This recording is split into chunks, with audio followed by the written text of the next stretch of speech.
बिस्मिल्लाहिर्रहमानिर्रहीम। अस्सलामुअलैकुम। लाखों करोड़ों दुरूदो सलाम मोहम्मद मुस्तफ़ा सल्लल्लाहु अलैहि वसल्लम और आले मोहम्मद पर। मैं हूँ उमर दराज गोंदल और आप मेरा यूट्यूब चैनल देख रहे हैं। नाज़रीन, मामला कुछ यूँ है कि हुकूमत बन गई है और हुकूमत को हल्फ उठाए हुए भी दिन हो गए हैं, लेकिन उसके बावजूद आपको मुल्क के अंदर काबीना नज़र नहीं आ रही। और पाकिस्तान के अंदर जब हुकूमत के फैसले की तारीफ होती है तो उसमें वज़ीर आज़म और उसकी काबीना शामिल होती है। लेकिन मैं आपको खबर ये दूं, हुकूमत क्या बननी है और काबीना क्या बननी है कि पाकिस्तान के वज़ीर आज़म हाउस के अंदर एक बड़ा फड्डा हो गया है।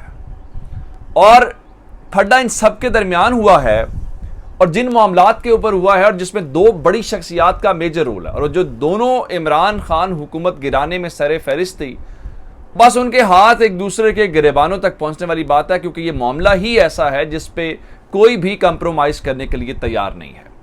दूसरे नंबर के ऊपर अदालत की मुदाखलत के ऊपर बात करूंगा। पाकिस्तान के अंदर आपने इमरान खान की हुकूमत के हवाले से जो कुछ भी अदलिया ने या सब ने किया, उसके बाद अब लगता यह है कि जो भी पार्लियामेंट का या जो भी ऑफिशियल्स का मामला होगा, पार्लिमानी मामला होगा, अब वो पार्लियामेंट के अंदर हल नहीं होगा, बल्कि अब वो अदालत के ऐवानों के अंदर ही हल होगा। और अदालत के जो अदल के ऐवान हैं वही तय करेंगे कि अब लोगों के ऐवानों में क्या होना चाहिए। और फिर तीसरे नंबर के ऊपर चल के मैं आपको ये बताऊंगा कि तमाम तर तैयारियां मुकम्मल थी और तमाम तर तैयारियों को हवाले से नवाज शरीफ जो हैं, बस ये था कि जी अभी वो लाहौर एयरपोर्ट उतरेंगे और इसहाक डार आएंगे और मईशत संभालेंगे, लेकिन इन सब की उम्मीदों के ऊपर पानी फिरना शुरू हो गया है और नवाज शरीफ साहब की वतन वापसी फ़िलहाल रुकती हुई नज़र आ रही है। और ये रंग में भंग किसने और कैसे डाला है आपके सामने रखूंगा। लेकिन अगर आपने अभी तक चैनल सब्सक्राइब नहीं किया और आप चाहते हैं कि आपको मुस्तनद और बर वक्त खबरें मिलती रहें, तो हमारा चैनल सब्सक्राइब कर लीजिए, बेल आइकन के ऊपर क्लिक कर लीजिए, ताकि हमारी आइंदा आने वाली वीडियोज़ बर वक्त आप तक पहुँच रहे। तहरीक इंसाफ वाले कहते थे कि ये जो 12 जमातों का भानमती का कुंबा है ये चल नहीं सकेगा। फिर लोग कहते थे कि गैर फितरी इत्तेहाद है। और फिर सुहेल वड़ाई साहब की उस किताब के नाम के ऊपर लोगों ने कहा कि ये कंपनी भी नहीं चलेगी।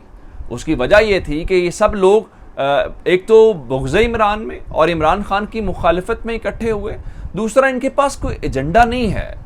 यानी जब आप एक हुकूमत गिराते हैं तो उसका ऑल्टरनेट कोई देते हैं, तो इनके पास कोई मुतबादिल नहीं है। ये सिर्फ और सिर्फ इक़्तिदार के लिए आए हैं और ये इक़्तिदार चाहते हैं और उसके लिए इन सब के है। और बात वही हुई है। और उस सारी मामले के ऊपर कि बांटना कैसे है और बांट कर खाना कैसे है, उसके ऊपर लड़ाई हो गई है। अब उस लड़ाई का हल जरा देखिए, क्या शानदार हल निकाला गया। उस लड़ाई के हल के लिए भी आज खाने का एहतमाम रखा गया, ताकि आओ मिलके पहले खाओ, फिर ये फैसला करो कि आइंदा मिलके हमने खाना कैसे है, क्योंकि ये काम तो यही होना है। अब इस सिलसिले में मैं आपको सबसे पहले बताऊं तो वज़ीर आज़म हाउस के अंदर आज इफ्तार डिनर का एहतमाम किया गया है और उसके अंदर इस लड़ाई का हल निकालने की कोशिश की जा रही है। मैं आपको दो लड़ाइयों की वजूहात बता देता हूं जिससे आपको अंदाज़ा हो जाएगा।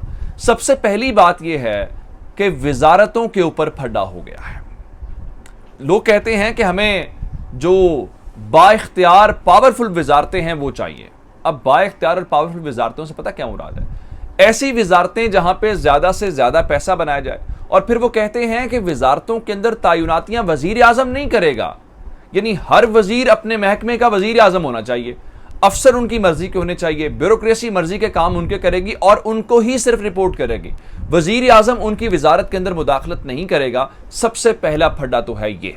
दूसरे नंबर पर इस वक्त इस सारी इमरान खान की हुकूमत को गिराने के लिए सबसे मेजर रोल प्ले किया है मौलाना फजलुर रहमान ने। ये PDM, इनको सबको इकट्ठा करना, कभी शहबाज शरीफ के घर जाना, कभी जरदारी साहब के घर जाना, ये सारा कुछ खेल किया गया। दूसरा, जरदारी साहब ये कहते नहीं, मैंने तो 2018 से ही जो इमरान खान के इत्तेहादी हैं उनको तोड़ने के ऊपर काम शुरू कर दिया था। कहने का मतलब ये है कि मौलाना फजलुर रहमान और आसिफ जरदारी दो ऐसी मेजर शख्सियात हैं जिन्होंने इमरान खान की हुकूमत गिराने के लिए किरदार अदा किया। अब ये दोनों शख्सियात एक दूसरे के गिरेबानों तक पहुंचने के लिए तैयार हैं। उसकी वजह क्या है? उसकी वजह यह है कि जरदारी साहब मुल्क के सदर बनना चाहते हैं। उनका ख्याल यह है कि अगर वो सदर बन जाएंगे तो उनको इम्यूनिटी हासिल हो जाएगी, जो केसेस वेसेस हैं इनसे उनकी जान छूट जाएगी।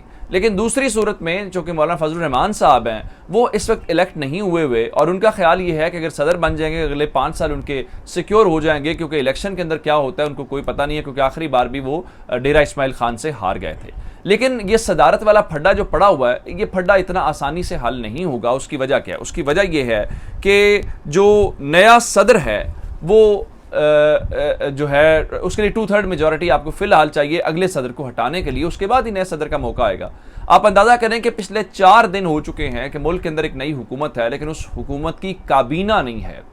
यही वो वजह है। अब आपको वो लोग, आपको वो सहाफ़ी ये खबरें वज़ीर आज़म हाउस से नहीं बताएंगे, क्योंकि होना तो ये चाहिए था कि 8 मार्च को तहरीक अदम एतमाद आई और 1 महीना लग गया उसके ऊपर अमल दरामद करते करते। तो 8 मार्च से लेके अप्रैल तक जो है आपको वज़रा के कलमदान तो कम अज़ कम क्लियर हो जाने चाहिए थे। पावर शेयरिंग फार्मूला, ये तो कहते थे हमारे पास सब चीज़ें तय। तो जिस दिन वज़ीर आज़म ने हल्फ उठाया उससे अगले ही दिन जो है, उससे अगले ही मोमेंट 1 घंटे के अंदर जो वज़रा के हल्फ भी हो जाने चाहिए थे। लेकिन ये कैसे होते? क्योंकि उनको यकीन नहीं था कि तहरीक अदम एतमाद कामयाब होगी, और जिन किरदारों ने किरदार अदा करना था उन्होंने किरदार अदा करते हैं कि नहीं करते। क्योंकि सुहेल बड़ाई साहब ने जियो के ऊपर बैठ के कहा है कि इमरान खान को सिर्फ पार्लियामेंट ने नहीं निकाला, उन्होंने मल्टीपल फैक्टर्स की बात की है, जिसमें मुख्तलिफ इदारों की तरफ भी उन्होंने उंगलियां उठाई हैं, लेकिन सब ने मिल के इमरान खान को इस सिस्टम में से माइनस किया।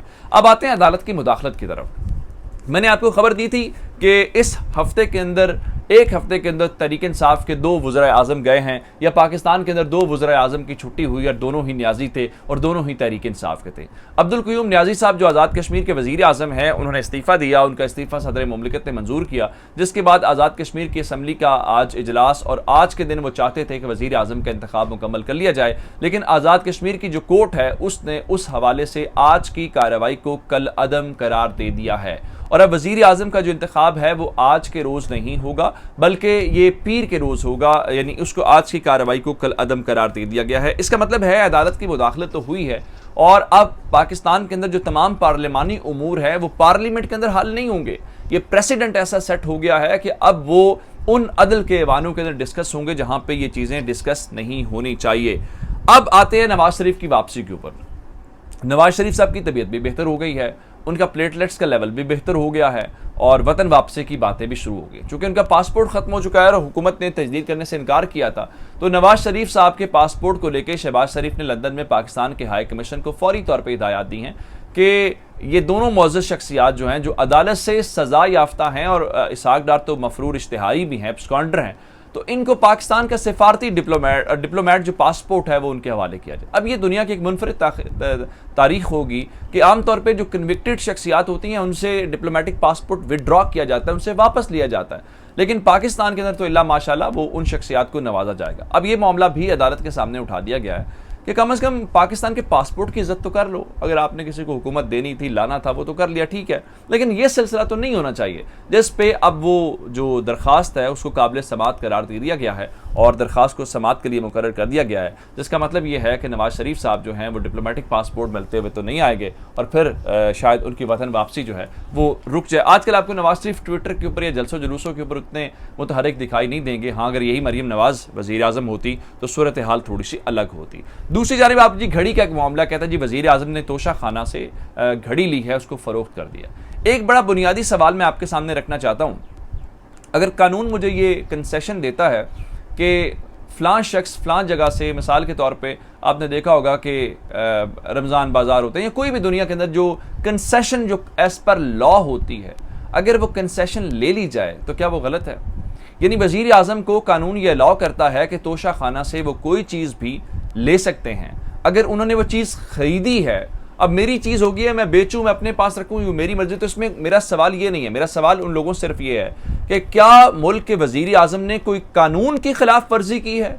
अगर कानून की खिलाफ वर्जी की है तो हम इमरान खान से भी सवाल करेंगे और पूछेंगे कि क्या है, लेकिन वो ज़ाहिरन कानून की खिलाफ वर्जी नज़र नहीं आ रही। बाकी उनकी अपनी चीज़ें वो बेचे, उन्होंने ख़रीदी हुई है। ये तो ऐसे ही है जैसे आप एक चीज़ खरीदते हैं, आपको लगता है कि नहीं मुझे अब इसकी ज़रूरत नहीं है, आप उसको बेच देते हैं। भले आपने 100 में खरीदी थी, आपको 1000 में आपकी बिक जाए, तो वो तो एक अलग बात है। दूसरा, जमाइमा खान ने हामिद मीर की तबीयत साफ़ की है और उनके घर के सामने जी आबिद शेर अली ने जो एक वो एहतजाज वगैरह का सिलसिला रखा, तो उस पर उन्होंने कहा कि मुझे 90 की सियासत वापस आ रही है, मेरा पाकिस्तान की सियासत से क्या ताल्लुक है। जिस पे हामिद मीर साहब के दिल में नून लीग की मोहब्बत जागी और कहा कि इनको नवाज शरीफ के घर के बाहर भी तो तहरीक इंसाफ को मुजाहरा नहीं करना चाहिए और तहरीक इंसाफ को जमाइमा। उसके बाद जमाइमा ने बड़ा खूबसूरत जवाब दिया और तबीयत साफ़ की। उनका फ़र्क ये है बहुत इज़्ज़त एहतराम के साथ कि मेरा पाकिस्तान की सियासत से क्या ताल्लुक है, नवाज शरीफ का तो पाकिस्तान की सियासत से ताल्लुक है, मेरे बच्चों का क्या ताल्लुक है, वो तो लो प्रोफाइल रह रहे हैं, उनकी तो सोशल मीडिया कोई जो प्रोफाइल भी नहीं है जिस पे वो बिल्कुल तबीयत साफ़ होती। सोशल मीडिया के ऊपर अब ये चीज़ हमें बहुत फैलती हुई नज़र आ रही है। चैनल सब्सक्राइब कीजिएगा। आपकी समातों का बहुत शुक्रिया। खुदा हाफ़िज़।